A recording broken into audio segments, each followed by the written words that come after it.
In today's video, I'm going to show you how to fix your audio and microphone on Discord step by step, so you can get your mic working properly and hear other people clearly again. Whether your microphone is not being detected, your voice is too quiet, or Discord audio is coming through the wrong device, this tutorial will help you quickly check the right settings and get everything working the way it should. If this video helps you out, make sure to hit the like button and subscribe for more easy tech tutorials just like this. Alright, let's jump right in. First, open Discord and sign into your account. Once you're inside, look near your username at the bottom of the app and click the gear icon. This will open User Settings, where all of your audio controls are located. On the left-hand menu, find and click Voice and Video.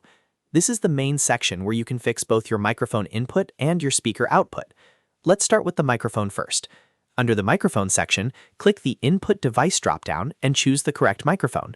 If you use a headset, select your headset mic. If you use a USB microphone, make sure that exact device is selected here.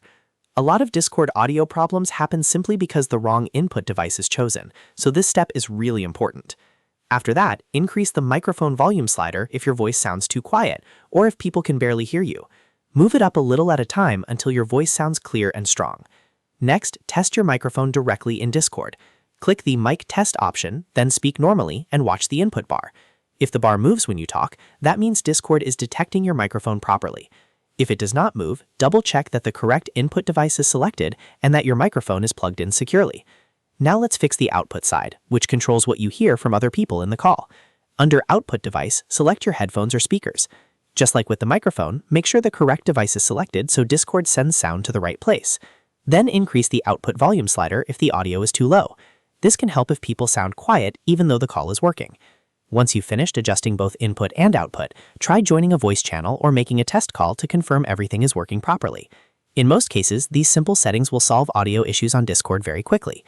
If your mic still doesn't work after this, go back and recheck the device selections, volume levels, and microphone test one more time. Sometimes the fix is just choosing the right headset or turning the volume up a little more. And that's it! You've now learned how to fix audio and microphone issues on Discord by selecting the correct devices and adjusting the input and output volumes. If this video helped, please give it a like, subscribe for more helpful tutorials, and I'll see you in the next one.